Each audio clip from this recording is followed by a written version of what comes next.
स्वागत है सर। आप सभी साथियों को सुप्रभात और संविधान को नमन करते हुए, मूल निवासी महामानवों को नमन करते हुए मैं अपनी बात आपके सामने रखना चाहूँगा। जो मैंने आज आपके साथ बातचीत करने के लिए जो विषय बनाया था वो इस प्रकार है कि सामाजिक लोकतंत्र के बगैर सामाजिक न्याय संभव नहीं है। ये मैंने अवधेश जी को बताया था कि मैं इस प्रकार से बात करूंगा। ये थोड़ा सा जो बाबा साहब ने कहा कि जहां राजनीतिक लोकतंत्र तो हमने हासिल कर लिया, परंतु यदि हमारे पास सामाजिक लोकतंत्र नहीं है तो ये राजनीतिक लोकतंत्र हमारे किसी काम का नहीं रहेगा। और इस राजनीतिक लोकतंत्र के माध्यम से यदि लोगों की जो आशा अपेक्षाएं है, जो व्यवस्था लोग चाहते हैं, वो व्यवस्था अगर लोगों को प्राप्त नहीं हुई तो ये जो हमने व्यवस्था बनाई है वो लोग खुद ही इसको उखाड़ के फेंक देंगे। They will blow it up, इसकी धज्जियां उड़ा देंगे। ये बाबा साहब अम्बेडकर ने संविधान सभा में कहा था। तो इस वक्तव्य में जो सब्जेक्ट, मेन सब्जेक्ट है, जो मूल मुद्दा इसके अंदर हाईलाइटेड है, वो है सामाजिक लोकतंत्र। बगैर सामाजिक लोकतंत्र स्थापित किए किसी भी प्रकार का लोकतंत्र स्थापित नहीं हो सकता। कानून से आप स्थापित कर लीजिए, फॉर्मेलिटी पूरी कर लीजिए और लिखित रूप से लाइए, उससे वो चीज नहीं होती। जब तक उसको सामाजिक मान्यता नहीं है, सामाजिक स्वीकृति नहीं है, सामाजिक परंपरा स्थापित नहीं होती है उसकी, तब तक वो जो भी विचार बनाया है गवर्नेंस का, वो विचार स्थायी नहीं हो सकता। वो विचार सही प्रतिफल, सही उसमें से हमको फ्रूट्स नहीं मिल सकते। इसलिए मैंने इस विषय को वहां से आगे लेकर राजनीतिक लोकतंत्र से सामाजिक न्याय और सामाजिक न्याय से आगे बढ़कर सामाजिक लोकतंत्र तक उसको मैं ले जाना चाहता हूं। इसलिए इस प्रकार से इस विषय को लिखा है कि सामाजिक लोकतंत्र के बगैर सामाजिक न्याय संभव नहीं है। क्योंकि हमारे संविधान में सामाजिक न्याय का जो शब्द है, जैसे ये प्रियम्बल है, प्रियम्बल में ये आया है कि हम भारत के लोग भारत को एक संपूर्ण प्रभुत्व संपन्न समाजवादी पंथ निरपेक्ष लोकतंत्रात्मक गणराज्य बनाने के लिए तथा उसके समस्त नागरिकों को सामाजिक, आर्थिक और राजनीतिक न्याय, मतलब न्याय की बात सबसे पहले आई है। जहां देने की बात आई है, प्रस्ताव जो है वो है न्याय, और उसमें पहले है सामाजिक, आर्थिक और राजनीतिक। अब यहां पर सामाजिक न्याय जो शब्द आया है, इससे भारत सरकार ने एक मंत्रालय भी बना लिया है, सामाजिक न्याय और अधिकारिता मंत्रालय। मतलब सरकार ये वादा कर रही है, वर्तमान सरकार, ये कांग्रेस के पीरियड में हुआ था ये नामकरण इस प्रकार का, कि हम सामाजिक न्याय करेंगे।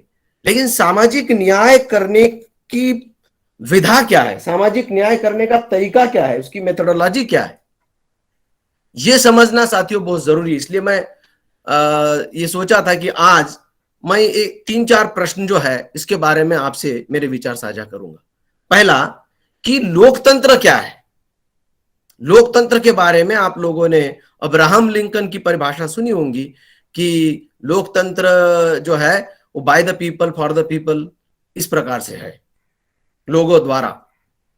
लेकिन बाबा साहब अम्बेडकर ने इसकी जो परिभाषा दी, खास करके बडिंग पार्लियामेंटेरियन के लिए जो उन्होंने एक आर्टिकल, एक उन्होंने लेख भी लिखा और भाषण भी दिया, उसमें उन्होंने कहा कि democracy is a method of governance through which revolutionary changes are brought in the social and economic life of the people without bloodshed.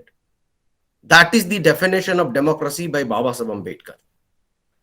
बाबा साहब अम्बेडकर की जो लोकतंत्र की परिभाषा है वो इस प्रकार है कि लोकतंत्र ये शासन की एक ऐसी विधा है, अधिशासन की एक ऐसी विधा है जिसमें लोगों के सामाजिक और आर्थिक जीवन में क्रांतिकारी बदलाव लाए जाते हैं बिना रक्तपात के। बिना रक्तपात किए लोगों के जीवन में क्रांतिकारी परिवर्तन लाया जाता है। उस विधा को, उस पद्धति को, शासन की उस पद्धति को, मेथड ऑफ गवर्नेंस को लोकतंत्र कहना चाहिए। ये बाबा साहब अंबेडकर की डेफिनेशन है। बाबा साहब अंबेडकर ने डेमोक्रेसी को और एक जगह डिफाइन किया है। ये तो मैं बता रहा हूं कि जब नई लोकसभा बनी, संविधान लागू हुआ, उस पीरियड में बाबा साहब ने एक स्पीच डिलीवर किया जिसका टाइटल था ABC of politics to the budding parliamentarians. Nanak Chand Rattu ji की किताब है, उस किताब में ये आर्टिकल जो है बाबा साहब का भाषण है वो दिया हुआ है। तो वहां पर ये डेफिनेशन दी है बाबा साहब अंबेडकर ने, ये पॉलिटिकल कॉन्टेक्स्ट में दी है। दूसरी डेफिनेशन डेमोक्रेसी की बाबा साहब अंबेडकर ने बुद्धा एंड हिज धम्मा इस किताब में दी है, जहां पर वज्जीगणों को बुद्ध ने दिए हुए संदेश का इंटरप्रिटेशन, संदेश का आखिरी कंक्लूडिंग लाइन में बाबा साहब कहते हैं कि this is the essence of democracy. जहां पर आप लोगों को पता होगा, बहुत पढ़े लिखे लोग यहां पर बैठे हुए हैं और इतनी सुबह अर्ली मॉर्निंग 100 से ज्यादा लोग अगर इस बैठक में आए तो ये पढ़े लिखे लोग हैं, आंदोलन को चलाने वाले लोग हैं, संगठन के नेतागण लोग हैं। आप लोग जानते हैं कि जब वज्जीगणों के ऊपर आजाद शत्रु ने हमला करके उनको अपने गणराज्य में जोड़ने का निर्णय किया था, उनको पराजित करने का सोचा था, तब उसने एक ब्राह्मण, वसाक्कारा ब्राह्मण को तथागत बुद्ध के पास भेजा था हमला करने से पहले कि मैं ये करने वाला हूं, बुद्ध को बताओ। तो उसके ऊपर बुद्ध जो कुछ कहेंगे मुझे आके बताना, क्योंकि बुद्ध जो कुछ भी कहेंगे अन्यथा नहीं कहेंगे। और उस संवाद में बुद्ध ने समझाया, आनंद बगल में खड़े थे और बुद्ध ने समझाया कि आनंद बताओ कि जब मैं आखिरी बार वैशाली में गया था और उनको मैंने मार्गदर्शन किया था तो मैंने बताया था कि तुम अपनी जनसभा, लोक गण सभा नियमित रूप से करते रहोगे तो तुम्हारा कल्याण होगा, तुम्हारा कोई बाल बाका नहीं करेगा। तुम अपनी जनसभा में अपने बुजुर्गों का सम्मान करते रहोगे, उनके अनुभव, उनका रेफरेंशियल नॉलेज, पुराना नॉलेज, उसका ध्यान रख के नए निर्णय करोगे तो तुम्हारा कल्याण होगा, तुम्हारा कोई बाल बाका नहीं कर सकता। और पूर्व में बनाए गए कानून यथावत अमल करना, और जब तक उसमें कोई परिवर्तन नहीं होता, नया परिवर्तन लागू नहीं होता, तब तक पूर्व का ही लागू रखना, ये परंपरा जारी रखोगे, तुम्हारा कोई बाल बाका नहीं कर सकता। आपके गणराज्य में यदि आप महिलाएं, बच्चियों का संरक्षण करते रहोगे, कोई अगर उन्हें अगवा करता है, उनके ऊपर अत्याचार करता है, तो ऐसा नहीं होने देंगे तो तुम्हारे गणराज्य का कल्याण होगा, आपका कोई बाल बाका नहीं कर सकता। इस प्रकार का संवाद आप लोगों ने सुना होगा। और उस संवाद के आखिरी में बाबा साहब ये कहते हैं कि हाँ, एक और है उसमें कि तुम अपनी बैठकों में, नियमित बैठकों में एक साथ आते रहोगे, एक साथ निर्णय करोगे और एक साथ उठ करके जाओगे तो तुम्हारा कोई बाल बाका नहीं कर सकता। ये डेमोक्रेसी की परिभाषा है। इसलिए बाबा साहब अम्बेडकर उस संवाद के नीचे कहते हैं and this is the essence of democracy. ये लोकतंत्र का अर्क है, एसेंस है। तो ये जो एसेंस, दो परिभाषाएं मैंने आपके सामने रखी। एक वो रखी कि लोगों के सामाजिक और आर्थिक जीवन में बिना रक्तपात के क्रांतिकारी परिवर्तन का मतलब है लोकतंत्र, और दूसरा लोगों द्वारा, अब देखिए, लोगों द्वारा इस प्रकार से परंपराएं बनाए रखना कि वो नियमित मिलकर निर्णय करे। इसका मीनिंग क्या होता है? सोशियोलॉजिकली, समाजशास्त्र के दृष्टिकोण से मैं इसको कहूंगा peoples participation and unanimous decision. कोई भी निर्णय करते समय सब लोगों को साथ लेकर के निर्णय करना और सर्वानुमत से निर्णय करना, पुराने निर्णय का रेस्पेक्ट करना, बुजुर्गों का रेस्पेक्ट करना। और वीकर सेक्शन, यहां महिलाएं जो आई है उस संवाद में, वो वीकर सेक्शन का दर्शक है। तो डेमोक्रेसी में और मानवीय समाज में, विकसित मानवीय समाज में, आधुनिक सिविलाइज सोसाइटी में सबसे बड़ा सिद्धांत है न्याय, जो संविधान में भी सबसे पहला प्रॉमिस किया जा रहा है कि हम लोगों को न्याय, लोगों के साथ न्याय करेंगे। न्याय क्यों जरूरी है? क्योंकि नेचर का सिद्धांत है सर्वाइवल ऑफ द फिटेस्ट, जो ताकतवर है वो जिएगा। और मानवीय समाज का सिद्धांत क्या है? जो ताकतवर है, वो जो जी नहीं पा रहा है, उसको भी जीने के लिए मदद करेगा, और उसको अपना अपना जो प्रियजन है, अपना जो साथी संगी है, उसमें से अगर कोई कमजोर पड़ता है तो उसको साथ सहयोग करके उसको भी जीवन में अपने साथ लेके चलेगा। वो है मानवीय समाज, नहीं तो जानवर समाज है। और अपने साथी संगी जो कमजोर है उसको साथ सहयोग देके उसके अपने बराबर लाना, ये अगर मानवता है, यही लोकतंत्र का पहला प्रॉमिस है। पहला प्रॉमिस है लोकतंत्र का कि जो कमजोर वर्ग है उसको साथ सहयोग देना। जैसे आप सुनते हैं बातचीत में लोगों में कि अगर कोई आदमी थोड़ा नैतिकता से भटक रहा है तो कहते तेरे घर में मां बहन है क्या नहीं? कभी कभी क्या करें, बच्चे है क्या नहीं, बूढ़े बुजुर्ग है क्या नहीं?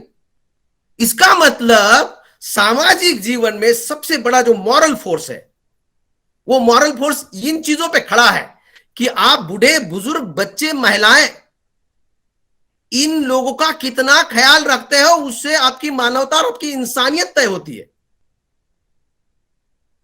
यह सिद्धांत है, यह प्रॉमिस है लोकतंत्र का। इसलिए प्रियम्बल में है वो न्याय करेंगे। मैं अभी आपके सामने पढ़ा, न्याय, सामाजिक, राजनीतिक, आर्थिक न्याय। तो न्याय में क्या होता है कि अगर कोई आदमी के ऊपर, उसके अधिकारों के ऊपर, उसके सर्वाइवल के ऊपर दूसरा आदमी इंक्रोचमेंट करता है, दूसरा आदमी उसके ऊपर अन्याय करता है, पूरी कहानी जस्टिस साहब ने आपके सामने, ऑनरेबल जस्टिस ईवी ईश्वरैया साहब ने अपने प्रास्ताविक में बताया कितना हमारे देश में अन्याय हो रहा है। जबरदस्ती दूसरे लोग दूसरों के हक अधिकारों को खा रहे। अरे जो कमजोर है उसको मदद करने की छोड़ो, वो कमजोर को भी लूट रहे हैं। कि कौन सी मानवता है? और इसलिए न्याय की जरूरत है। ये परंपरा थी, उस समाज की वास्तविकता थी जब ये संविधान लिखा जा रहा था कि इस देश में कमजोर लोगों की मदद करने की बात छोड़ो, कमजोरों को चूस चूस के खाना और कमजोरों को और कमजोर बनाना और उनको नेस्तनाबूद करना, इस प्रकार का दृष्टिकोण रखने वाले कुछ लोग इस देश में थे, कुछ वर्ग इस देश में था, इसलिए इस प्रकार का संविधान बनाया गया है। तो साथियों, दो परिभाषाएं मैंने आपके सामने रखी लोकतंत्र की, कि लोकतंत्र जो है वो बिना रक्तपात के लोगों के सामाजिक आर्थिक जीवन में परिवर्तन लाने की विचारधारा और गवर्नेंस की मैकेनिज्म है। दूसरा, मैंने लोकतंत्र की डिटेल परिभाषा बताई जो बाबा साहब अम्बेडकर ने बुद्धा एंड हिज धम्मा में दिखा कि लोकतंत्र मतलब लोक सहभाग, निर्णय प्रक्रिया में लोक सहभाग, प्रतिनिधित्व द्वारा लोक सहभाग। ये जो प्रतिनिधित्व जो हमारे SC ST OBC के लोगों को रिप्रेजेंटेशन पॉलिटिकल इंस्टीट्यूशन में है, पार्लियामेंट में और असेंबली में, तो लोगों के जीवन के निर्णय लेते समय लोगों को साथ में लेकर निर्णय करना। और लोकतंत्र की सबसे बड़ी ताकत होती है सर्वानुमत से निर्णय करना। बहुमत से निर्णय करना एक मजबूरी होती है, बहुमत से निर्णय करना एक आपातकाल होता है, बहुमत से निर्णय करना एक आपदा होती है, डिजास्टर है। बाबा साहब कहते हैं कि डेमोक्रेसी में जो डिसीजन बाय मेजॉरिटी है, it has come by fluke. कुछ नहीं सूझ रहा है तब जाकर के आप जो है बहुमत से निर्णय करोगे, अन्यथा आप सब लोगों को सहमत बना के निर्णय करोगे तो सब लोगों का साथ सहयोग रहेगा, ताकत रहेगी और वो अमल हो जाएगा। उसके लिए पुलिस लगाने की जरूरत नहीं, अपने आप लोग उसको अमल करेंगे। इसलिए बाबा साहब अम्बेडकर ने, एक मैं आपके सामने और इसकी परिभाषा को रखूंगा हमारे विषय के अंतर्गत, जो हमने कहा कि social justice is not possible without social democracy.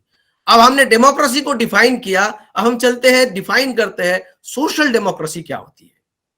और सोशल डेमोक्रेसी को बाबा साहब अम्बेडकर का वॉल्यूम नंबर 17 पार्ट 3 ये मेरे पास है, और इसमें 150 नंबर का मैसेज है, माय फिलॉसफी ऑफ लाइफ।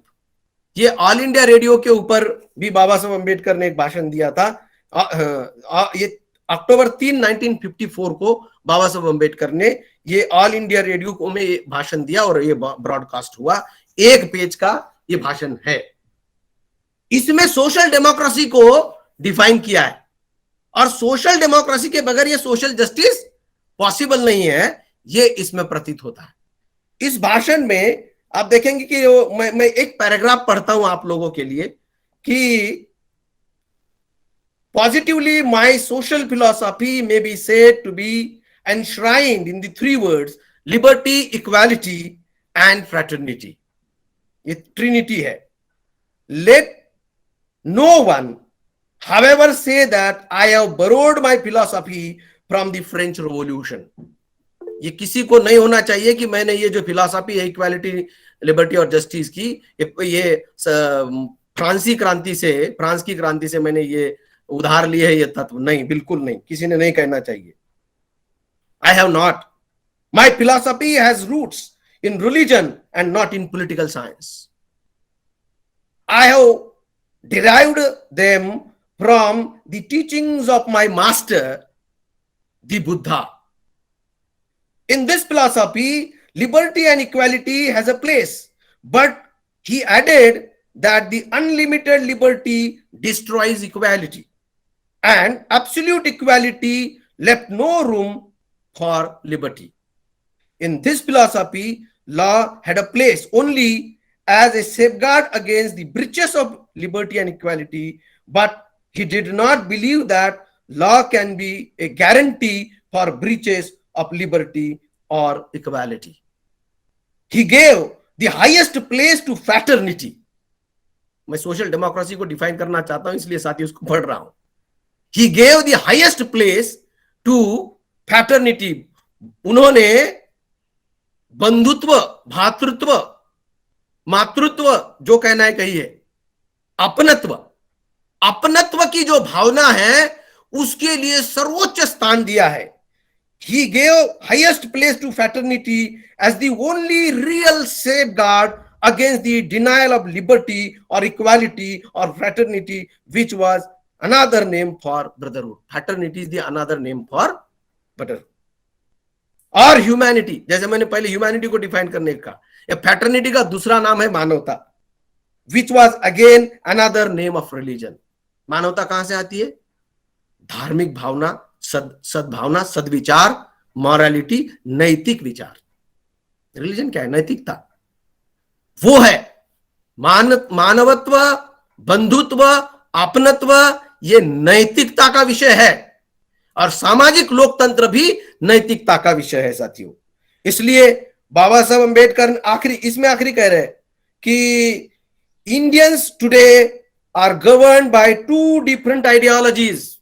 भारतीय समाज दो भिन्न विचारधाराओं से संचालित हो रहा है. Their political ideas set out in the preamble to the constitution affirms a life of liberty, equality and fraternity. संविधान के अनुसार हमारे जीवन में स्वतंत्रता, समता और बंधुत्व है. Their social ideal embodied in their religion that denies them. परंतु उनके सामाजिक धरातल पर, उनके नैतिकता पर, उनके नैतिक जीवन पर, उनके विचार में, उनके जहन में ये स्वतंत्रता, समता और भातृत्व नहीं है. जब तक लोगों के जहन में, सामाजिक जीवन के व्यवहार में भातृत्व, अपनत्व पैदा नहीं होगा, तब तक उनके जीवन में न्याय, मतलब कॉन्स्टिट्यूशन में सबसे पहले लिखा है न्याय, आपको जस्टिस देंगे, इक्वालिटी, न्याय, इक्वालिटी और लिबर्टी, ये उनको नहीं मिल सकता. न्याय तीन प्रकार का है. न्याय सामाजिक, न्याय आर्थिक, न्याय राजनीतिक, संविधान में जो लिखा हुआ है. साथियों, ये जो बाबा साहब अम्बेडकर का जो किताब, ये जो मैंने आपको पढ़ा, इसका टाइटल है माई फिलॉसफी ऑफ लाइफ. मैं इसको आधार बना करके मैं अपनी बात आपके सामने रखने की कोशिश कर रहा हूं कि बाबा साहब अम्बेडकर ने जो कहा कि संविधान देते समय मैं आपको one man one vote one value बहाल हो गया, राजनीतिक लोकतंत्र बहाल हो गया, सबको एक वोट है.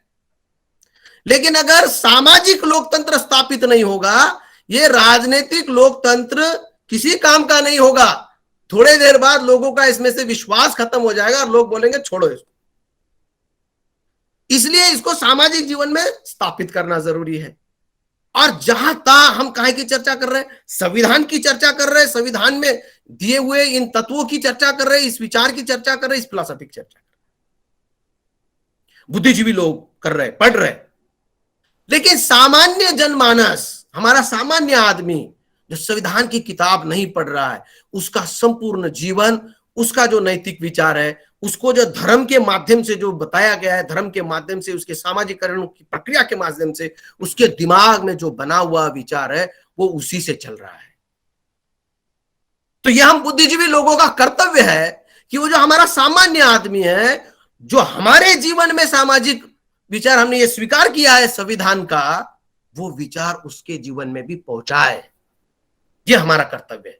इसलिए साथियों, जैसे आप देख रहे कि सारे देश में संविधान को बचाने की चर्चा चल रही है, मतलब राजनीतिक लोकतंत्र को बचाने की चर्चा चल रही है, और राजनीतिक लोकतंत्र को बचाने के लिए धरातल में सामाजिक लोकतंत्र पिरोने की, उसको लगाने की और उसका संवर्धन करने की प्रक्रिया में लोग नहीं है, वो ऊपर ऊपर बात कर रहे हैं।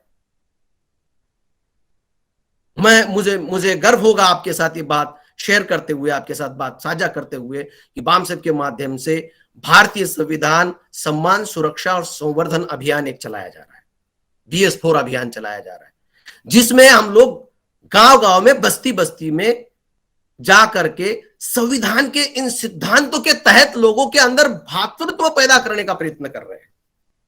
जब भातृत्व पैदा होगा लोगों के बीच और उनको ये मानवता का विचार, समता का विचार, समानता का विचार, जब धरातल में, ग्रास रूट में सामान्य आदमी पढ़ा लिखा है नहीं है, उसमें जब ये स्थापित होगा, तो जैसे मान लीजिए कि मैंने आपको बताया कि किसी बूढ़े आदमी को अगर कोई तकलीफ दे रहा है, बच्चे को कोई तकलीफ रास्ते पे किसी को देते हुए कोई दिख रहा था, तुरंत लोग कहेंगे हटो यहां से, बच्चों को क्यों तकलीफ दे रहे हो? या आपके बगल में किसी महिला को मारा जा रहा है तो आप पढ़े लिखे लोग महिला के साथ अन्याय क्यों कर रहे हैं?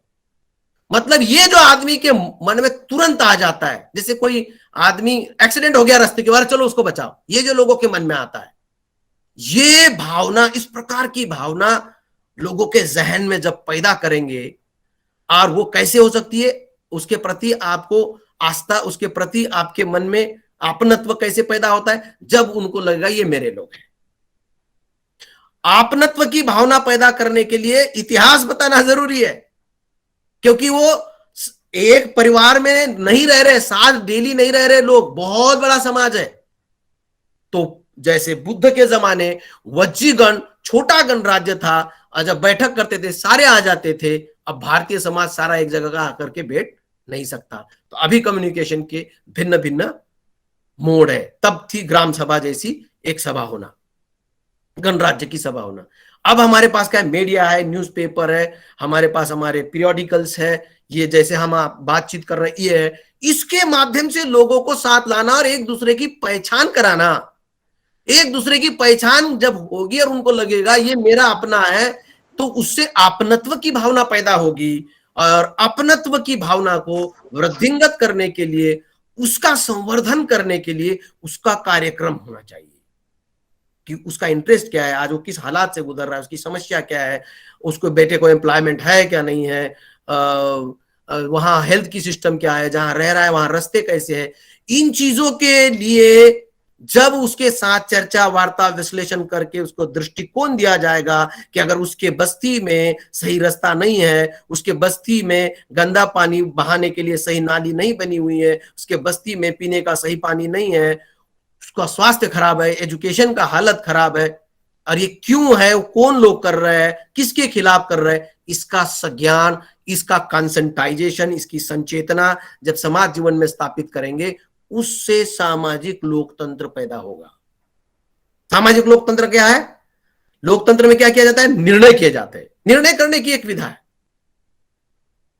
लोग अपने से जब निर्णय करें तो समूह में आकर के निर्णय करने की जरूरत नहीं है। जब आपने से लोग तय करेंगे ये गलत है, ये जो हो रहा है बिना पार्लियामेंट में चर्चा किए कोई कानून बना रहा है, ये गलत है, क्योंकि लोकतंत्र का सिद्धांत है चर्चा के उपरांत ही निर्णय करना चाहिए। ये अगर लोगों के जहन में बैठ गया कि ये कैसे हो सकता है कि बिना पार्लियामेंट में चर्चा करके इन लोगों ने कोई कानून बना दिया, ये गलत हो रहा है, उनको हटाओ, भगाओ इनको, ये उसके प्रति कमिटमेंट, इस विचार के प्रति कमिटमेंट कि जो व्यवस्था बनाई, जो निर्णय बनाया, जो नियम बनाया, जो कानून बनाया, वो कानून के ऊपर जो अमल नहीं करता वो मानवता का घोर विरोधी है, शत्रु है, इसको हटाओ, खत्म करो इसको। ये भावना जब सामाजिक धरातल पर बिना किसी कानून और एफआईआर दर्ज किए लोगों के मन में पैदा हो जाएगी, सामाजिक लोकतंत्र बहाल हो जाएगा। जब सामाजिक लोकतंत्र बहाल होगा तब कोई आदमी की हिम्मत नहीं है कि वो आपके राजनीतिक लोकतंत्र, आपके आर्थिक जीवन का न्याय, आपके सामाजिक जीवन का न्याय आपसे छीन ले। ये किसी की हिम्मत नहीं होगी। क्यों? समाज में स्थापित हो जाएगा। सपोज ये मान के चलिए एक धर्म की किताब है, कुरान की किताब है, उसका अगर कोई अपना अपमान कर दे तो कितना उसके ऊपर बवाल हो जाएगा, आप समझो।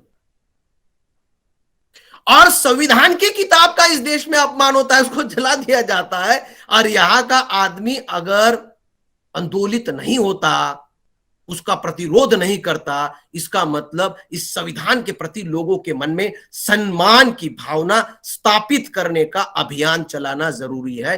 वो आद्य कर्तव्य है, वो आज के तारीख में सबसे बड़ी प्राथमिकता है। इसलिए हमने अभियान का नाम बनाया भारतीय संविधान सम्मान, सुरक्षा और संवर्धन।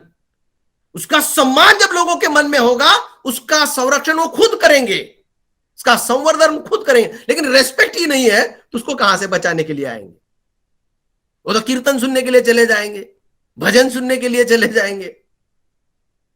तो इसलिए जब ये ग्रंथ, हमारे देश का संविधान, जब हमारे लोगों का धार्मिक विचार बन जाएगा, मतलब नैतिक विचार बन जाएगा, अपने दिमाग से वो सोचेंगे कि मेरा विचार है, ये पूर्ण रूपेण सुरक्षित हो जाएगा। ये साथियों, मैं आपके साथ ये बाबा साहब अम्बेडकर की जो राइटिंग है उससे आज की इस मॉर्निंग में, इस सुप्रभात में मैं आपके साथ शेयर करना चाहता था। इसलिए इस प्रकार से हमने विषय बनाया कि सामाजिक लोकतंत्र के बगैर सामाजिक न्याय संभव नहीं है। जब समाज खुद स्वीकार करेगा तो वो ये नहीं करेगा कि आरक्षण 10 साल के लिए था और इससे मेरिट खराब होता है। इस प्रकार के जो फालतू विचार वो हमारे सामने हमारे समाज के लोग खड़े करते हैं। कल मैं एक बैठक करने के लिए संगम विहार गया था दिल्ली में, कल शाम को। हमारे समाज का एक आदमी, ओबीसी का आदमी, कह रहा है कि ये जाट और गुज्जर ये ओबीसी की लिस्ट में किसी तरह से नहीं होने चाहिए, और संविधान में थे भी नहीं और नहीं भी है। ऐसे हवा में बोलते रहते हैं। और ये वो एक अंग्रेजों का चमचा था छोटू राम, उसकी वजह से ऐसा हुआ। उन्होंने कहा अगर आप छोटू राम को चमचा कह रहे हो, इसका मतलब वो ब्राह्मणों ने फैलाई हुई चीज को छोटू राम को चमचा कह रहे हो, तो वहां बैठे हुए लोगों, मैंने कहा इसका मतलब बाबा साहब अम्बेडकर को भी आप अंग्रेजों का चमचा कहोगे? बवाल हो गया वहां पर। अरे क्या बोल रहे हैं आप, बाबा साहब अम्बेडकर चमचा बोल रहे, इतने विद्वान, ये सब संविधान लिखा। 10 लोग बोलने लगे कि वो बोलते ही सब लोगों का ध्यान उसके ऊपर आया। उससे पहले 1 घंटा में लेक्चर दे रहा था, उसके ऊपर किसी का ध्यान नहीं आ रहा था। इसका मतलब बाबा साहब अम्बेडकर के प्रति इतना सम्मान लोगों के मन में जग गया कि तुरंत सोया हुआ आदमी जग जाता है। वैसा सम्मान जितना बाबा साहब अम्बेडकर के बारे में लोगों के मन में जगा है, जैसे किसी धर्म के धर्मगुरु के बारे में लोगों के मन में सम्मान होता है, मोहम्मद पैगंबर के बारे में होता है, कुरान के बारे में होता है, या किसी के धर्म ग्रंथ गुरु ग्रंथ साहब के बारे में होता है, वैसा सम्मान जब संविधान के बारे में हमारे देश के लोगों के मन में पैदा होगा, तब केवल हमारा ही कल्याण नहीं होगा, तो जो हमारे दुश्मन है उनका भी कल्याण होगा। ये उनको समझाना जरूरी है। क्यों? अगर हमारे लोगों को व्यवस्था नहीं मिली जैसा संविधान में दी है, रक्तपात होगा, तो कल्याण नहीं, बेड़ा पार हो जाएगा उनका। लोग घरों से उठेंगे, अगर तरस जाएंगे पानी के लिए, तरस जाएंगे दवाई के लिए, लोग घरों से उठेंगे हथियार लेकर के और इन हुक्मरानों को खत्म कर देंगे। यही बाबा साहब अम्बेडकर ने संविधान सभा में कहा था, people will blow it up which we in this constant assembly have laboriously built up the political system। जो हमने इतने मेहनत से बनाया, लोग इसकी धज्जी उड़ा देंगे, मतलब हथियार उठाएंगे और कार्यक्रम 6 इंच छोटा कर देंगे। साथियों, इसलिए ये अच्छी बात नहीं है, रक्तपात अच्छी बात नहीं है। ब्राह्मणों को भी ये समझना चाहिए, मरना है तो ऐसा करो, बचना है तो सुनो। इसलिए बाबा साहब अम्बेडकर कह रहे हैं, आखिरी लाइन पढ़ता और मेरे भाषण को खत्म करता हूं, लोग बाबा साहब अम्बेडकर कह रहे हैं कि law is secular which anybody may break, while fraternity or religion is sacred, which everybody must respect. My philosophy has a mission. I have to do the work of conversion, for I have to make the followers of the Triguna theory, मतलब त्रिगुणा मतलब ब्राह्मण क्षत्रिय वैश्य, वो उनकी जो वर्ण system है, I have to make the followers of Triguna theory to give it up, उसको छोड़ दे, वो वर्णवाद को छोड़ दे, and accept mine, और मेरे विचार को स्वीकार करे. गंदगी हमारे लोगों के दिमाग में कम है, गंदगी की गंगोत्री उनके दिमाग में है, दुश्मनों के, वहां से बहती है, हमारे लोगों के गलियों में पहुंचती है. तो अगर गंदगी को खत्म करना है तो उसकी गंगोत्री में रोकना होगा. जिनके दिमागों से वो गंदे विचार निकलते हैं, गैर बराबरी के, छुआछूत के, अन्याय के, मारकाट के, वो वहां रोकने पड़ेंगे जहां से निकलते. इसलिए बाबा साहब कह रहे हैं कि I have to make the followers of Triguna theory to give it up and accept mine. Indians today are governed by two different ideologies. Their political ideas set out in the preamble to the Constitution affirms a life of liberty, equality and fraternity. Their social ideal embodied in their religion denies them, that denies them. मतलब किसको convince करने की बात कर रहे हैं बाबा साहब अम्बेडकर? हमारे लोगों तो करना ही है, पहले अपना किला मजबूत करना है और फिर उनको भी बताना है तुम भी इसी विचार में चलो संविधान के, नहीं तो मरोगे, मारे जाओगे, काटे जाओगे. मानवता का संदेश लेके तुम्हारे पास पहुंचे हैं, संविधान के हिसाब से चलो. जय संविधान, जय भीम, जय भारत, जय मूल निवासी, जय संविधान. साथियों, इसी विचार के साथ मैं इस मेरे व्याख्यान को समाप्त करता हूं, ये कहते हुए कि सामाजिक तंत्र प्रस्थापित किए बगैर सामाजिक न्याय संभव नहीं है. धन्यवाद.